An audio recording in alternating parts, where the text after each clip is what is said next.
Hello again, this is Dr. Robert Guthrie, and we're back for what is our final lesson on the New Testament.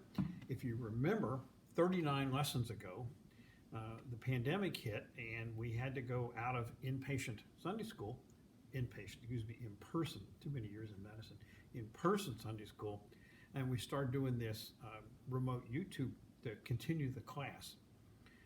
And so we actually began the first one with the last part of Gospel of John, which would be very good for you all to go back to it. It's a dramatic, very personable, exciting story of the crucifixion and the resurrection. And the person who wrote it was clearly from a powerful Jerusalem family. He was known to the high priest. And so it's very going to go back, and if you get a chance to re-listen to the first lesson. So we're going to wrap up. Like I said, this is our 39th one. This is part 3 of John. We're covering chapters 18 to 12. This is our last pre-holiday recording. We're going to take 3 weeks off. It's a week before Christmas right now, and we're going to resume taping on the Old Testament on January the 10th. The Old Testament is going to be very difficult. Hope you all pray for me, give me strength to do it. The Old Testament is much more complicated than presenting the New Testament. Chapter 8 starts with a very interesting story. Several of these accounts are unique to John's Gospel. They're not in the synoptics, which are Matthew, Mark, and Luke. And this is the woman caught in adultery. The Pharisees suddenly appear in front of Jesus with this woman that they say was caught in the act of adultery, and they surround her and Jesus, and they're about to start stoning her, which is what the Mosaic law requires of a woman caught in adultery. I thought, wait a minute, adultery involves 2 people. Where's the guy? I mean, if she was doing adultery, he was doing it too. That shows the sexism of the culture at the time. He's getting away with it, and they're really trying to trap Jesus. And what do you do here? They said, Mosaic law said we should stone her. What should we do? It's very interesting because they have another unique description where they have Jesus writing in the dirt, the dust, with his finger, which is the only time in the 4 Gospels Jesus is ever described writing. He reads the scrolls in the synagogue a number of times, but he's writing here in the dirt, and he looks up and he says, "Whoever is among you is without guilt, cast the first stone." And I thought, well, that would exclude me because I'm certainly not without guilt in all kinds of things, even guilt for sins for today. So the people begin to drift away. The eldest people go away first, and they drift away one by one, and Jesus is left with the woman. And at the end of their little discussion, he tells her, very good advice for all of us, go and sin no more. Okay, so I'm quoting Jesus telling all of us to go and sin no more. Then he has a variety of discussions, which I call sermonettes, where he will discuss himself or various situations, and he says several of the sayings that have become our standard description of him. He says in here, I am the light of the world. We have used that description about him many times, that he's the light of the world. He says that he did not come into the world to judge the world, but to redeem the world, or to save the world, depending on how you want to translate it. And that's very interesting too, because a lot of people at various times have tried to portray Jesus as the judgment, who's come to tell us you're this and you're this and you're this and you're all going to burn and blah, blah, blah. And here in John, he says, no, I didn't come to judge the world. I came to redeem the world.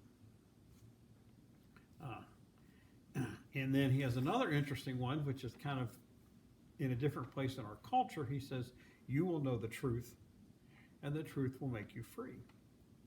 Well, that's actually an unofficial motto of the CIA, which is carved into the wall of the CIA headquarters. I, of course, have never been at the CIA headquarters. It's a little bit ironic to have our Central Intelligence Agency quoting Jesus as their unofficial motto, but there it is, that it comes from John's Gospel here. Then later in this chapter, he begins to get much more clear about his messiahship. I'm trying to remember the right word to say messiahship, that he is the Messiah, and he's going to be more clear about that. And he makes a number of statements, which of course get him in trouble with the power structure, the religious power structure at the time. And I've always felt that if he came back now and acted the same way he did then, the religious power structure of our culture would go ape about him also. The people with the big churches and the big money and the power and the TV networks and all that, they'd go ape at this guy, telling him, you can't love money, you can't love God and money, and all these other things. So it's not at all surprising that he drove them bananas back in those days too. And he says things like, before Abraham ever was, I am. And this is very similar to what's said at the beginning of the gospel, that he was God, he was the creation, he was the creation. And he says this. And so they're getting ready to stone him for saying these things. And he slips away and kind of escapes without difficulty. There's a series of times in these few chapters where there are crowds getting ready to stone him. A very interesting story of the man born blind. Now, this was a person who was born blind. Sounds like he's an adult now at this time, and he's a beggar. And Jesus heals him, gives him sight, cures him. It's an interesting story because he makes a paste out of spittle. Apparently he spits in the dirt, makes a little mud paste and puts it on his eyes and tells him to go to the pool of Siloam and wash there, and his vision will be restored. And he goes to the pool. Remember, the man, he's been blind all his life. He knows how to get around. And he goes to the pool of Siloam, wash, and has his sight restored. There's actually a different pool of Siloam still in Jerusalem now. I've been to it. Jerusalem is, as its strategic value, of course, it's a high, easily fortifiable place that has a spring. So it has its own water supply, which is the Gihon Spring, and that empties into the pool of Siloam. There's a modern pool, which was built about 400 AD. They've actually excavated and found the ancient remnants of the ancient pool, which is the one described here in the gospel. They found that about 15 years ago. The Israeli archaeologists are very, very good. And he tells them to go to the pool, and he's washes his face off, and he gets vision. Well, this upsets the Pharisees because A, he healed him on the Sabbath, and B, they just can't believe that he was able to heal a man who was born blind. So they said, this can't be the man. So they go find his parents, and his parents say, no, he was born blind. This was our son. He was born blind. It kind of drives them nuts. And healing on the Sabbath, of course, inflames them. Now, having worked a lot of Sabbaths in my day, it's of course you heal people on the Sabbath. You do anything like that. And again, it's what I said. He's frustrated because they're worshiping the law, the rules, the written rules, rather than the Lord. Love the Lord and love your neighbor, and don't get all hung up in the rules. So that's what it's a very basic tension between Jesus and the Pharisaic community. He has several other descriptions. He describes himself as the Good Shepherd, which is a very popular analogy of Jesus as the shepherd carrying the sheep over his shoulder. And this again is a claim to his Messiah status. And then he begins to talk about the fate that's upcoming for him, that he's looking at being killed, and that's coming. He's accepting that that's going to be his fate. Then during the winter, there's a feast of dedication. These feasts are not common now, and he's confronted about whether he's the Messiah. Are you the Christ? And he says, the Father and I are one, which is true. That's what he is. That's what it says at the beginning of the gospel. And they want to arrest him right then. They want to stone him, and he slips away from them again. They're having trouble catching him.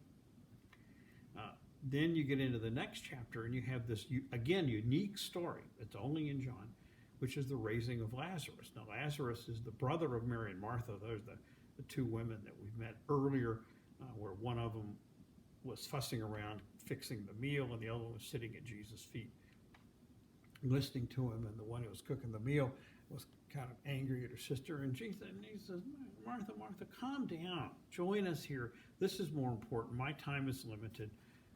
This is more important than fussing around. It's a very good lesson. Let's not get hung up in doing the routines of life when the religious values, the values, the faith values are more important than that. And so they send a message. Bethany is just east of Jerusalem, a couple miles. And Jesus is not there. They send a message that Lazarus is sick. And he waits a couple days. They're a little bit, why are you waiting? Come over and heal him. If you'd come, you could have healed him. And I think he's waiting to make certain he's good and dead so that he can demonstrate his power to raise a person that's been dead for 4 days. He gets to Bethany and they're kind of lamenting him. And he says, no, just, go ahead and open the tomb. And they say, well, if we open the tomb, he was going to smell. Of course he was going to smell if it had been decomposing for 4 days. He says, no, open the tomb, and he shouts, Lazarus, come out. And Lazarus gets up and walks out, and he's all wrapped up in the burial wrap that, each culture has its own ritual for burial, how you prepare the body. And he walks out, and this is a stunner, because this is not where the child is the child of dead or asleep, and he said, no, she's asleep. This is where this guy's been dead in the tomb for 4 days, and Jesus can raise him. Just said, come on out, and there he is, and he's back in, he has dinner with them, etc. And so this really drives the authorities crazy, because they know this guy is very different, and he's got much more power than they can understand, or comprehend, or tolerate, which is the other thing. So they begin to plot to kill him. So it's interesting because here in John, it's the raising of Lazarus that's the final straw that gets the authorities where they plot to kill him. In Synoptic Gospels, Matthew, Mark, and Luke, it's the clearing of the temple, which challenged their authority also, that gets him in the bad graces of the power structure. So they're beginning to plot not only kill him, but to kill Lazarus also to get rid of the proof of this. And they named Caiaphas the high priest. And an interesting irony is years ago, the Israelis found Caiaphas' bone box. The ossuary is what it's called. And when you would die, they would lay you out in a tomb like they did Jesus. They come back a year later and just the bones are left, and they collect and put them in a box, and then they label it. That was on tour, and it was up in the Cleveland area. Sunday school class made a field trip up Sunday afternoon and saw that. It was very interesting to see it. So, and Caiaphas is really concerned that if Jesus really is the Messiah, or the crowds think he is the Messiah, they're going to rally to him. They're going to try to set all this civil disturbance, which is not going to happen. Jesus was not there to do a civil disturbance. And the Romans will squash them, and Caiaphas will lose his high priesthood, et cetera, because the Romans will get mad and squash him. So in the end, they're thinking about themselves rather than thinking about what should be for the whole world. So they start to plot to have him killed, and then there's a dinner where at Mary and Martha's and Lazarus' house, and Mary, the sister, brings in a very expensive perfumed oil called a nard, and she starts to anoint him with this. And they have Judas getting upset because he wanted to take it and sell it for a whole bunch of money, and they say that Judas had the purse for the group and he was a thief. All the Gospels struggle with why Judas would betray him. I've had my own hypothesis, which is a medical term for a guess, a long time, that Jesus really put him up to it because somebody had to betray him to allow for them to be arrested at night. So that's really a last preparation. And Jesus says, no, don't be upset. She's preparing me for my funeral. She's anointing me for my funeral, is what he says. And they make a point here that many of the people had begun to follow him, but they're getting afraid of the Jerusalem authorities. But John does make a point that, and Jesus laments that many of the Jews are not following him. But John makes a point that several of the prominent Jerusalem leaders are continuing to follow him. Nicodemus is still a follower. He was a very prominent, very wealthy Pharisee. And I make the point, which is not in the gospel, that Joseph of Arimathea followed him also, Because remember, after he had been crucified, Joseph asked for his body, and Pilate said, sure, and put him in his own tomb, which was now the tomb of the resurrection, which is at the Church of the Holy Sepulchre now. Again states at the end of this gospel that I have come not to judge the world, but to redeem the world. And then after this is the end of the section we're covering here. After this becomes John's wonderful, dramatic, personal description of the passion, the crucifixion, and these personal resurrection accounts. Because they do make the statement in here that this author goes in and watches the trial of Jesus in front of the Sanhedrin because, quote, he was known to the high priest. So most likely he was a very young man, probably 14 or 15, who was from a very prominent Jerusalem family. His family was friends of the high priest. The high priest lets him in. So the description of the trial here in John's is extremely accurate. This person watched it. And he was present at the crucifixion. He was given the charge of taking care of Mary. The legend is that they moved up to Ephesus, which is now Western Turkey, for safekeeping there. It was all one empire. You could do that. There were no borders. So it's a great story of the Passion and Resurrection. So if you get an extra half an hour sometime in the next 3 weeks, go back and watch the original lesson. We'll have that discussion. Again, we're going to stop the lessons here for 3 weeks. This is the week before Christmas. We'll start again on January the 10th or so is when I'll tape. We're going to start the Old Testament. This is really a challenge. So like I said, pray for me. I'm going to need some strength to be able to do this, and hopefully we'll do it well. And I appreciate you all hanging in there these 39 lessons with me. This is Dr. Guthrie. Merry Christmas.